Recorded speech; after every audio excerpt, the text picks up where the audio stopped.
My husband mocked me in front of his lover and friends while they laughed at me. 15 minutes later, he was begging me not to leave. Did you borrow that from a thrift store? Daniel sneered, his voice loud enough to draw the attention of everyone in the room. His lover, Serena, leaned closer to him, her perfectly manicured fingers brushing against his arm as she smirked. I didn't know they still made clothes like that, he added, his words dripping with venomous humor. Hey beautiful people.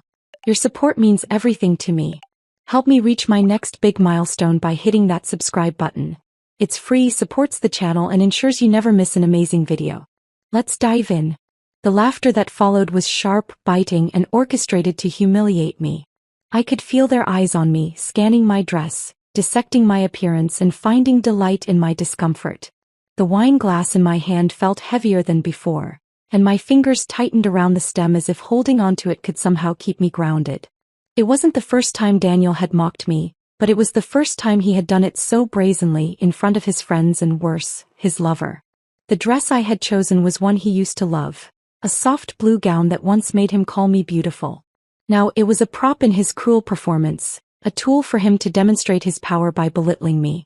I smiled weakly, my face frozen in an expression that I hoped would disguise the storm raging inside me. I wanted to scream, to throw the wine glass at his feet and shatter the fragile facade of our marriage. But I didn't. Not yet.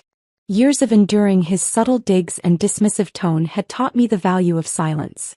It was a weapon, sharp and deadly when wielded correctly, and tonight I would learn to use it. Serena's laughter was the worst. It was high-pitched and condescending, each note a reminder that she was everything I wasn't. Young, glamorous, effortlessly confident. Oh, come on, Daniel, she said, her voice dripping with false sympathy. Don't be so harsh. I think it's charming. Retro maybe. Her words stung more than his.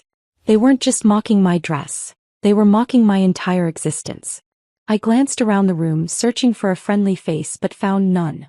His friends, a carefully curated group of enablers, were all too eager to join in on the ridicule. Their laughter blended into the music playing softly in the background, a cruel symphony orchestrated by my husband. I excused myself to the restroom, my voice calm and composed despite the fire building inside me. The door closed behind me with a soft click, and I leaned against the sink, gripping its edges as if it were the only thing keeping me upright.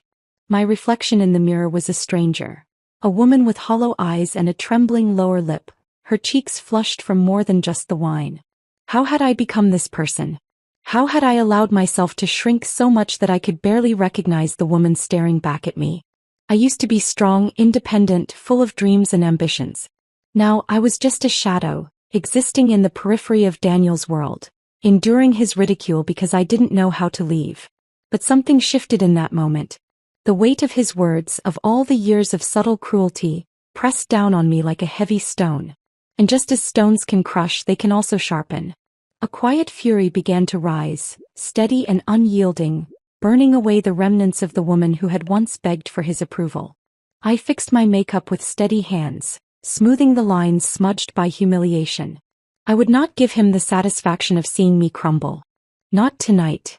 I wasn't sure what I was going to do yet, but I knew one thing for certain. I was done playing the part of the docile wife. When I returned to the party, the laughter had subsided, replaced by the low hum of conversation. Daniel glanced at me as I walked in, his expression unreadable. Maybe he expected me to be sulking, retreating into a corner while his friends continued their cruel game. Instead, I took my seat beside him, my posture straight and my smile sharp. Is everything all right, darling? He asked, his tone mocking. I met his gaze, holding it for a moment longer than necessary, and nodded. Perfect, I said, my voice cool and steady. Absolutely perfect. The rest of the evening passed in a blur, but I felt different. For the first time in years, I wasn't trying to fit into his world. I wasn't trying to impress his friends or outshine Serena's obvious attempts to flaunt her hold on him. I was detached, observing the scene like an outsider, cataloging every insult, every smug smile, every moment of ridicule. They thought they were winning, but they didn't realize the game had changed. When the party finally ended and we were alone in the car, the silence between us was heavy, almost suffocating. Daniel reached over to touch my hand, but I pulled away, staring out the window at the passing streetlights. What's wrong with you tonight? He asked, his voice tinged with irritation. I turned to him, my expression calm. Nothing, I said. I just have a lot to think about. The unease in his eyes was satisfying, but I didn't let it show. He didn't press further, probably assuming I would sulk for a few days before returning to my usual self. He didn't realize that the woman sitting beside him wasn't the same one he had mocked hours earlier. When we arrived home, I went straight to the bedroom, closing the door behind me. I sat on the edge of the bed, staring at the blue dress that now felt like a relic of a past life. Slowly, methodically, I removed it, folding it neatly before placing it in the back of the closet. It wasn't just a dress. It was a symbol of the woman I used to be, the one who cared too much about his approval. I wouldn't need it anymore. Daniel knocked on the door, his voice softer now. Are you coming to bed? In a minute, I replied, my tone neutral. As the door clicked shut behind him, I let out a slow breath, feeling the weight of years of silence lifting off my shoulders. I didn't have all the answers yet, but I knew one thing for sure. This was the beginning of the end.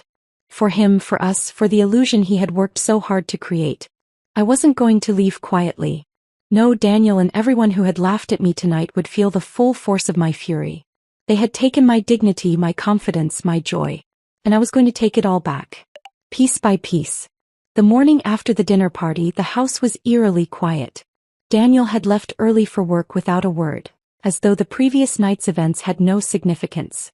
It was his usual pattern. Mock, humiliate, and move on as if nothing had happened. But I couldn't move on.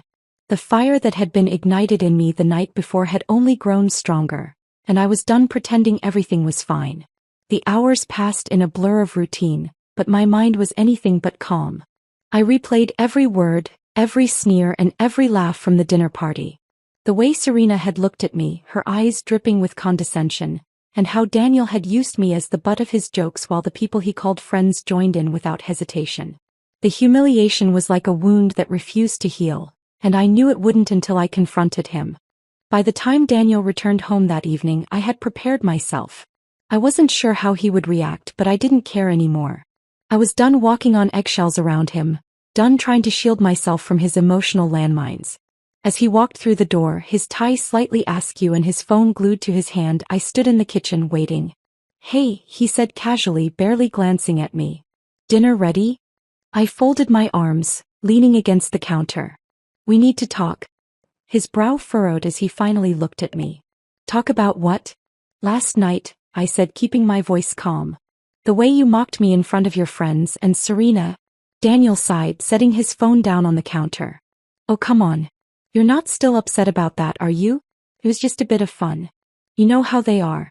No, Daniel, I said, my voice rising slightly. It wasn't just fun. It was humiliating. You made me feel like a joke. He rolled his eyes, his expression shifting from dismissive to annoyed. You're overreacting. Everyone was just joking around. Why do you always have to take things so seriously? The words stung, but I refused to let him see it. Because it wasn't a joke to me, I said firmly. Do you have any idea how it felt to sit there while you and your lover laughed at me? Daniel froze for a moment, his eyes narrowing. What are you talking about? You know exactly what I'm talking about, I said, my voice steady. Serena. The way you look at her, the way she touches your arm, the way she laughs at every little thing you say. Do you think I'm blind? His expression darkened, and for a moment I thought he might deny it. But instead he scoffed, shaking his head. You're being ridiculous. Serena is just a friend. A friend who conveniently happens to show up at every social event we attend? I shot back. A friend who seems to know more about your life than I do? Daniel didn't respond immediately. Instead, he grabbed a glass from the cabinet and poured himself a drink. I don't have time for this, he muttered, taking a sip. You're making something out of nothing. I stared at him, disbelief coursing through me. You don't have time for this? You don't have time to address the fact that you've been treating me like garbage, that you humiliated me in front of your friends and your lover? Enough, he snapped, slamming the glass down on the counter. I said it was just a joke. Why can't you let it go? Because I'm done letting it go. I shouted, my voice breaking. I'm done letting you treat me like I don't matter. I'm done pretending that this marriage is anything more than a facade. His eyes widened slightly, and for a moment, I saw something resembling fear. But it was quickly replaced by anger. Oh, so now you're the victim, he sneered. You've always been so dramatic, always looking for a reason to feel sorry for yourself. The words hit me like a slap, but instead of breaking me, they fueled the fire inside me. I stepped closer to him, my voice low but steady. I'm not the victim, Daniel. I'm the woman who's finally waking up to the fact that I deserve better than this. He laughed bitterly, shaking his head. Better than this. Good luck finding someone who'll put up with your constant whining and insecurities. I felt the tears welling up in my eyes, but I blinked them back, refusing to let him see me cry. You know what, Daniel? I said, my voice calm despite the storm raging inside me. You're right. I do deserve better. And I'm going to find it. With that, I turned and walked out of the kitchen, leaving him standing there, his drink forgotten on the counter.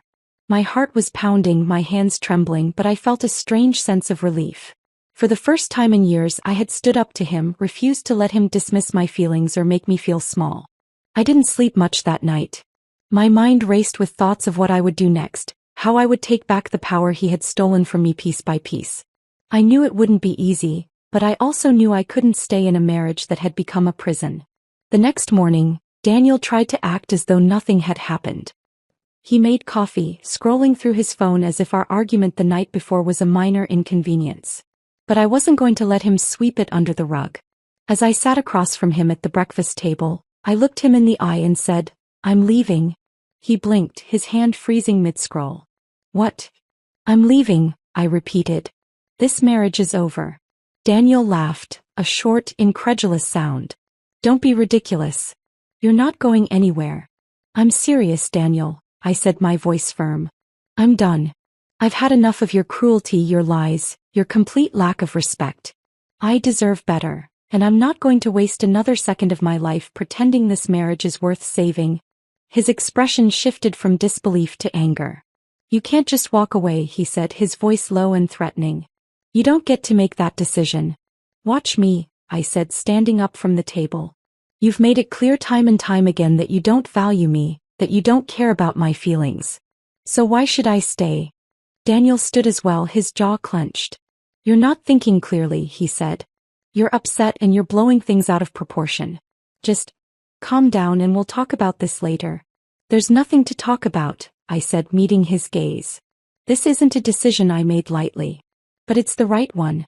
For a moment he just stared at me, his eyes searching mine as if looking for some sign of weakness, some crack in my resolve. But he didn't find one. Without another word, I turned and walked away, leaving him standing in the kitchen, his pride and control slipping through his fingers. As I closed the door to the bedroom and began packing my things, I felt a strange sense of calm. It wasn't over yet, far from it. But this was the first step toward reclaiming my life, and I wasn't going to stop until I had taken back everything he had tried to take from me. This was just the beginning. As I zipped up the last of my suitcases, the weight of years lifted off my shoulders. The bedroom was eerily silent, save for the faint hum of the city outside the window. This room, once a sanctuary, had turned into a cage where I had endured countless nights of humiliation, self-doubt, and loneliness. But not anymore. I was ready to walk out and leave it all behind. The door creaked open and Daniel stood there, his expression a mix of disbelief and panic. His usual air of confidence and superiority had crumbled, replaced by something I hadn't seen in years: fear. You're really doing this, he said, his voice low and trembling. It wasn't a question. It was an admission, as if he finally understood that I wasn't bluffing. Yes, I said simply, pulling the suitcase off the bed and setting it by the door. I'm done. Daniel took a step forward, his hands clenching and unclenching at his sides. Look, I know I messed up, okay? Last night. I shouldn't have said those things. It was stupid. I was stupid. But you can't just leave. Can't I? I asked, my tone calm but firm. I met his gaze, refusing to let him intimidate me. You made this decision for me, Daniel. Every time you humiliated me, mocked me, and treated me like I was less than. This didn't happen overnight. He ran a hand through his hair, his frustration evident. It was a joke. That's all it was. You're blowing this out of proportion. Stop saying that, I snapped, my voice rising for the first time. This isn't about last night. This is about every single time you made me feel small, every time you chose to hurt me instead of supporting me. I'm done pretending that this marriage is something it's not. Daniel's face hardened, his jaw tightening. And what are you going to do? Just walk away? Throw away everything we've built together? I laughed bitterly, shaking my head. What we've built? Daniel, the only thing we've built is a lie. A lie I'm no longer willing to live. For a moment he said nothing. His eyes darted to the suitcase by the door, then back to me. You're serious about this, he said quietly. I've never been more serious about anything, I replied. And then to my surprise he dropped to his knees. The sight of him, this man who had spent years tearing me down, kneeling before me was almost surreal. His hands clasped together and his voice broke as he spoke. Please, he said, his tone desperate. Don't leave. I'll change. I'll do whatever it takes to fix this. Just don't go. I stared at him, a part of me wanting to believe his words, to believe that he could change, that things could be different. But another part of me, stronger, wiser, knew better. Do you even hear yourself, Daniel? I asked, my voice steady. 15 minutes ago you were telling me I was overreacting, that I was being dramatic. Now you're begging me to stay. What exactly has changed? I know I've been a terrible husband, he said, his voice cracking. I know I've hurt you. But I can't lose you. You're the only thing holding me together. I knelt down to his level, looking him in the eye. That's the problem, Daniel. I've been holding you together while you've been tearing me apart. I can't do it anymore. He reached for my hand, his grip tight and desperate. Just give me one more chance. Please. I'll go to therapy, I'll stop drinking, This isn't about therapy or drinking or any of the excuses you've used before, I interrupted, pulling my hand away. This is about respect. And you lost mine a long time ago. Daniel's shoulders slumped, and for a moment I thought he might cry. But then his expression shifted, his desperation giving way to anger. You think you're so perfect, don't you? He snapped, his voice sharp. Like you've never made mistakes, like you've never hurt anyone. I stood up, crossing my arms. I've made plenty of mistakes, Daniel. But staying with you for as long as I did? That was the biggest one. His face fell and I saw the fight leave him. He sank back onto the floor, his head in his hands. What am I supposed to do without you? He whispered. That's not my problem, I said softly. You've spent years tearing me down, Daniel. Now it's time for you to figure out how to build yourself back up. I picked up my suitcase, my heart pounding as I walked toward the door. Daniel didn't try to stop me. He didn't say another word. As I stepped out into the hallway, I felt a strange mix of emotions. Sadness, relief, and a newfound sense of freedom. But as I reached the bottom of the stairs, I heard his voice again, low and broken. You'll regret this, he said. I paused, my hand on the doorknob, and turned back to look at him. The only thing I regret is not leaving sooner, I said. With that, I walked out the door, the cool evening air hitting my face like a breath of fresh air. For the first time in years, I felt like I could breathe. As I loaded my suitcase into the trunk of my car, I thought about everything I was leaving behind. The pain, the humiliation, the constant battle to prove my worth to someone who never appreciated it. But I also thought about what I was gaining. A chance to start over, to rebuild my life on my terms. Daniel had always believed he held all the power in our relationship, but he was wrong. The real power had always been mine. I just hadn't realized it until now. As I drove away, the city lights flickering in the distance, I felt a sense of clarity I hadn't felt in years. I didn't know what the future held, but I knew one thing for certain. I would never let anyone make me feel small again. This wasn't the end of my story. It was just the beginning. As I drove away from the house that had felt more like a cage than a home, I couldn't help but glance in the rearview mirror. For a brief moment, I imagined Daniel standing at the door, his face pale and broken, but the house stood still and silent, just as it always had. I gripped the steering wheel tighter, forcing myself to focus on the road ahead. I had left, but this wasn't the end. Not for him, and certainly not for me. In the days that followed, I moved into a small apartment downtown. Nothing fancy, but just enough to make me feel free. The first night, I stood in the middle of the empty living room, my suitcase by my side, and allowed myself to breathe. No insults, no laughter at my expense, no Daniel. It felt like I was standing at the edge of a cliff, terrified yet exhilarated by the open air beneath me. But I wasn't just here to escape. I was here to reclaim what Daniel had taken from me. My dignity, my power, and every piece of myself I had sacrificed during our marriage. And if I knew anything about Daniel, it was that he thrived on control. Taking it away from him would hurt more than my leaving ever could. The first thing I did was reach out to an old friend, Laura. We hadn't spoken much over the years. Daniel had made sure of that. But she was someone I could trust. Laura had always been sharp, resourceful, and fiercely loyal, qualities that I needed now more than ever. When I told her everything, she didn't mince words. "He's a bastard and he deserves everything that's coming to him," she said, her voice firm. "So what's the plan?" "I'm not sure yet," I admitted. "But I want to hit him where it hurts." Laura smirked, leaning back in her chair. "Well, that's easy. His ego, his reputation, and his wallet. Take away any of those and he'll crumble." I nodded, my mind already racing with possibilities. Daniel had spent years building an image of himself as the perfect husband, the successful businessman, the charming socialite. But I knew the truth. Beneath the polished exterior was a man who lied, cheated, and manipulated everyone around him. It was time to let the world see him for who he really was. Over the next few weeks, I began digging into Daniel's life. Every lie he'd ever told, every shady deal he'd ever made, every secret he thought he'd buried, I was determined to find it all. I started with his financials. Daniel had always been secretive about money, insisting that he handled everything.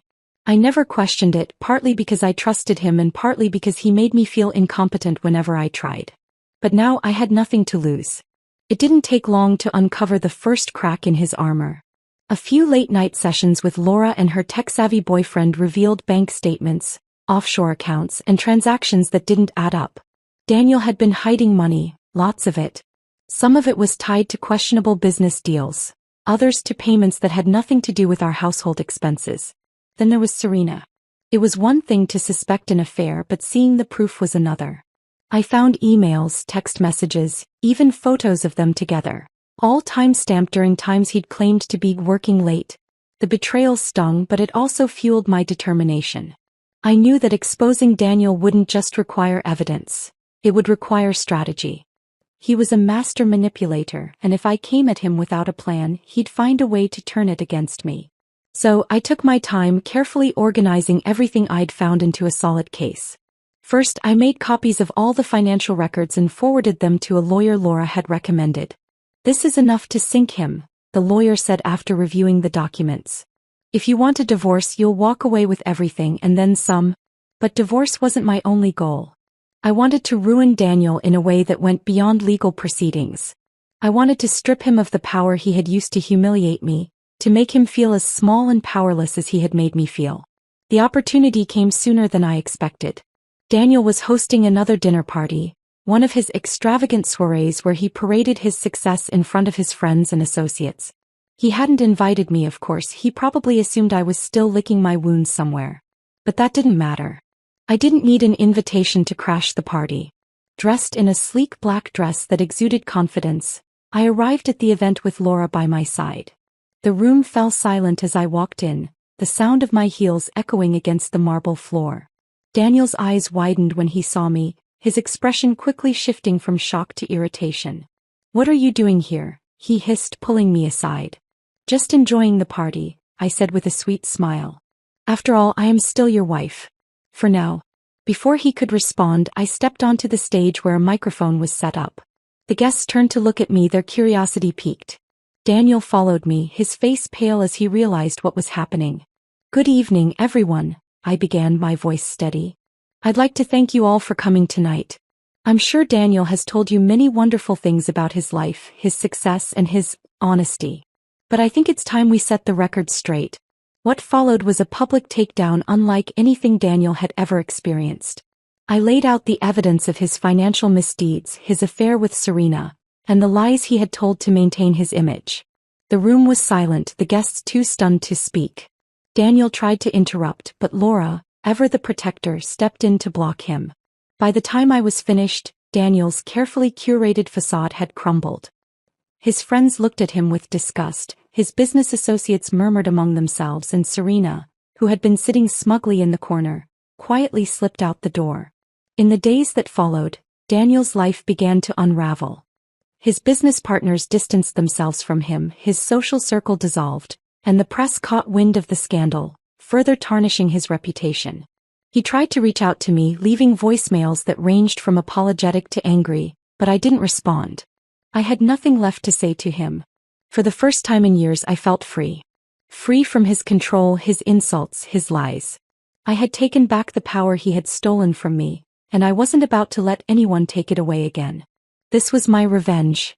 Not just on Daniel but on the version of myself that had allowed him to diminish me. I had reclaimed my life, my dignity and my strength. And as I stood in my new apartment looking out at the city lights, I knew one thing for certain. This was only the beginning of the life I was meant to live. I sat in my small but cozy apartment, the soft hum of the city filtering through the window. The revenge plan had been executed with precision, and Daniel's life had begun to fall apart, but I wasn't finished. Taking back my power wasn't just about bringing him down. It was about building something stronger for myself. The fire inside me burned brightly, fueled by the knowledge that I had reclaimed control over my life. Now it was time to ensure that Daniel felt the consequences of every choice he had made, every cruel word he had uttered. The fallout from my revelations was swift and brutal. Daniel's perfect world crumbled like a house of cards. The foundation of lies he had built his life on, unable to withstand the truth. News of his financial misdeeds spread quickly, and his business partners, once loyal to him, were now scrambling to distance themselves. Contracts were cancelled, deals fell apart, and the glossy image of a successful businessman he had worked so hard to maintain was shattered. But the most satisfying blow came from Serena. It seemed that Daniel had been as careless with her trust as he had been with mine. When she learned that he had been siphoning money from one of their joint investments to cover personal expenses, she turned on him. Publicly. Serena, ever the opportunist, gave an exclusive interview to a local magazine, painting Daniel as a manipulative liar who had used her as much as he had used everyone else in his life. Her betrayal was the final nail in the coffin. Daniel's reputation was now irreparably damaged, but it wasn't just his public life that had been destroyed. Privately he was unraveling. Friends stopped returning his calls, his family expressed disappointment, and the lavish lifestyle he had once flaunted was slipping through his fingers. I knew all this not because I spoke to him. I hadn't answered a single one of his calls or messages, but because Laura kept me informed. She seemed to enjoy the updates as much as I did. It was late one evening when I heard a knock at my apartment door. I wasn't expecting anyone, but when I peered through the peephole, I wasn't surprised to see Daniel standing there. He looked nothing like the man I had once known. His suit was wrinkled, his tie askew, and his face pale and drawn as if he hadn't slept in days. For a moment I considered not answering, but something inside me told me to face him one last time. I opened the door and stepped aside, allowing him to enter. He stood in the middle of the living room, looking around at the modest space as if he couldn't believe this was where I had chosen to live. "This is where you've been staying?" he asked, his voice hoarse. I crossed my arms, leaning against the wall. "What do you want, Daniel?" He turned to face me, his eyes filled with a mixture of anger and desperation. "You've ruined me," he said, his voice trembling. "You've taken everything from me." I raised an eyebrow. "I didn't ruin you, Daniel. You did that to yourself. All I did was make sure everyone else saw the truth. You didn't have to do it like this," he snapped, his voice rising. "You could have handled it privately. You didn't have to humiliate me in front of everyone." I let out a bitter laugh. "You mean the way you humiliated me? The way you mocked me in front of your friends, your lover, anyone who would listen? Forgive me if I don't feel bad about giving you a taste of your own medicine." He took a step closer, his hands clenched into fists at his sides. "I know I hurt you, all right? I know I made mistakes. But this is cruel. Cruel." I repeated, my voice sharp. "Cruel is spending years tearing someone down until they don't even recognize themselves anymore. Cruel is making the person who loves you feel like they're worthless. Don't talk to me about cruelty, Daniel. You don't know the meaning of the word." For a moment he said nothing. His shoulders slumped and the fight seemed to drain out of him. "I loved you," he said quietly, his voice barely above a whisper. "I still do." I stared at him, the words ringing hollow in my ears. "You don't know how to love, Daniel," I said. "Not really. Love isn't about control or power or making someone feel small so you can feel big. Love is about respect, and you lost mine a long time ago." He opened his mouth to respond, but I held up a hand, cutting him off. "I don't owe you anything, Daniel. Not an explanation, not forgiveness, nothing. You need to leave." He hesitated, his eyes searching mine as if looking for a glimmer of the woman who used to hang on his every word. But she was gone, and I wasn't about to let him drag me back into the darkness I had fought so hard to escape. Finally, he nodded, turning toward the door. As he reached for the handle, he paused, his voice soft. "I hope you're happy." I didn't respond, and a moment later, the door closed behind him. I stood there for a long time, staring at the empty space where he had been, my heart heavy but resolute. Wasn't closure, not really, but it was enough. The weeks that followed were a blur of small victories. With Daniel out of my life, I began to rebuild in ways I hadn't thought possible. I started going to therapy, unpacking the years of pain and learning to trust myself again. I reconnected with old friends, people Daniel had driven away, and found comfort in their unwavering support. But the biggest victory came when I found a new sense of purpose. For years, I had put my own dreams on hold, sacrificing my ambitions for the sake of a marriage that had only drained me. Now I was free to chase those dreams without anyone holding me back. I enrolled in a business course, something I had always wanted to do, and began working toward opening my own small consulting firm. It was a slow process, but for the first time in a long time I felt hopeful. As for Daniel, I heard through the grapevine that he had left the city, unable to face the fallout from his actions. His name no longer carried the weight it once did, and the world he had built on lies had crumbled beneath him. I didn't feel sorry for him, not in the way he wanted me to, but I did hope he learned something from the experience. Not for his sake, but for the sake of anyone who might cross his path in the future. One evening, as I sat on the balcony of my apartment, a glass of wine in hand, I thought about everything that had happened. The pain, the humiliation, the anger. It was all still there, lingering beneath the surface. But it didn't control me anymore. I had taken that power back, and with it I had found myself again. I wasn't the same woman who had walked into that dinner party, desperate for her husband's approval. I was stronger now, wiser, and determined never to let anyone make me feel small again. The road ahead wasn't easy, but it was mine, and for the first time in years, I felt like I was exactly where I was meant to be. As I watched the city lights twinkle in the distance, I raised my glass to the future. It wasn't perfect, but it was mine, and that was enough. The city lights twinkled like tiny stars as I sipped my wine, the crisp evening air brushing against my face. Sitting on the balcony of my small apartment, I felt a sense of calm that I hadn't experienced in years. The chaos of my life with Daniel was over, and with it came a quiet freedom. But this wasn't the end. It was the beginning of something entirely new. I wasn't just moving on from him. I was rediscovering who I was. The first step in reclaiming my life was learning to embrace my independence. At first, it was terrifying. After years of being tethered to someone who dictated every aspect of my existence, the idea of making my own decisions felt foreign. But as the days turned into weeks, I began to find joy in the little things. Choosing a new shade of paint for my walls, experimenting with recipes in my small kitchen, even something as simple as rearranging furniture gave me a sense of control. Therapy played a crucial role in this transformation. I poured out the years of pain, humiliation, and self-doubt to a patient and understanding therapist who helped me untangle the knots Daniel had tied in my mind. "You're not weak for staying," she said during one session. "You're brave for leaving. For choosing yourself." Those words stayed with me, echoing in my head whenever the doubt crept back in. I also started reconnecting with the passions I had long buried. Writing had always been an outlet for me, a way to make sense of the world, but I hadn't picked up a pen in years. Now, with a fresh journal and an open mind, I wrote every night, pouring my thoughts onto the pages.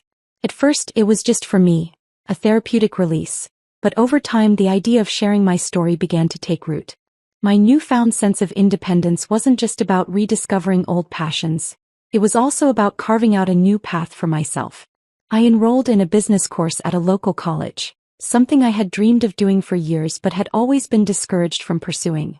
Daniel had made me believe I wasn't capable, that my place was in the background, supporting his ambitions. But now I was determined to prove to myself that I was more than enough. The course was challenging, but I threw myself into it with everything I had. Late nights spent studying, networking events where I pushed myself out of my comfort zone, and moments of self-doubt that I overcame one step at a time. All of it built a new foundation for my life. I wasn't just learning about business. I was learning about resilience, about the strength I had carried within me all along. Through the course, I met people who saw me for who I was, not as someone's wife or a woman defined by her past. Their encouragement and belief in me became a source of strength, and for the first time in years I began to see myself through their eyes, not as a victim but as a survivor. One night as I flipped through my journal, I realized just how far I had come. The pages were filled with raw, unfiltered thoughts. Anger, sadness, hope, determination. It was a map of my journey from the moment I decided to leave Daniel to the person I was becoming. That's when it hit me. My story wasn't just mine. It was a story that could resonate with others, with anyone who had ever felt trapped, diminished, or voiceless. The idea of sharing my story terrified me at first. What if people judged me? What if they didn't believe me? But then I remembered all the nights I had spent doubting myself because of Daniel, all the times I had let fear hold me back. This time I wouldn't let it. I began writing articles, submitting them to blogs and magazines that focused on empowerment and healing. To my surprise, my words struck a chord. Messages began pouring in from readers who shared their own experiences, thanking me for giving voice to feelings they couldn't articulate. The connections I formed through those words became a source of healing not just for me but for them as well. Eventually, I was invited to speak at an event for survivors of emotional and psychological abuse. Standing in front of a room full of strangers, my heart pounding, I shared my story, the good, the bad, and everything in between. By the time I finished, the room was silent, and for a moment I worried I had said too much. But then the applause started and tears filled my eyes as I realized that my pain had a purpose. As I continued to rebuild my life, I heard bits and pieces about Daniel. He had left the city, unable to face the wreckage of his reputation. His business had gone under, and the lavish lifestyle he had once flaunted was now a distant memory. He had tried to contact me a few times, leaving voicemails that alternated between apologetic and accusatory, but I never responded. My life no longer revolved around him, and I wasn't about to let him pull me back into his orbit. One day I received a letter from him. It was handwritten, the words sprawling across the page in a way that felt desperate. He apologized for everything, for the humiliation, the manipulation, the betrayal. He wrote about how much he missed me, how he wished he could undo the past. But the letter wasn't about me. It was about him, about his guilt and his regret. He wanted forgiveness, but I wasn't ready to give it to him. Maybe I never would. Instead, I folded the letter and placed it in a drawer. Forgiveness, I realized, wasn't about letting him off the hook. It was about freeing myself from the weight of his actions. And in time I knew I would get there. But for now I was content to let it sit, a reminder of how far I had come. By the end of the year my life looked nothing like it had before. My consulting business was taking off, my writing was being published in major outlets, and I had built a community of people who supported and uplifted me. But the biggest change was within me. I had found my voice, my strength, and my sense of self, all things Daniel had tried to take away but couldn't destroy. One evening, as I prepared to speak at another event, I stood in front of the mirror, adjusting the microphone clipped to my dress. The woman staring back at me was someone I barely recognized. Confident, poised, and unafraid. The scars of my past were still there, faint reminders of what I had endured, but they no longer defined me. They were part of my story, but they weren't the whole story. As I stepped onto the stage, the audience's applause washed over me, and I felt a surge of gratitude. Not just for the people who had supported me, but for myself, for the woman who had decided to take back her life no matter how hard it seemed. I smiled, looking out at the crowd, and began to speak. My name is Emily, I said, my voice steady. And this is my story. But more importantly, it's a story about survival, about strength, and about the power we all have to rise from the ashes. The applause that followed was deafening, but it wasn't just for me. It was for every person in that room who had ever felt powerless, for everyone who was still searching for their voice. And in that moment, I knew I had found my purpose. Not in revenge, but in rising above it. The phoenix had risen and it was ready to soar.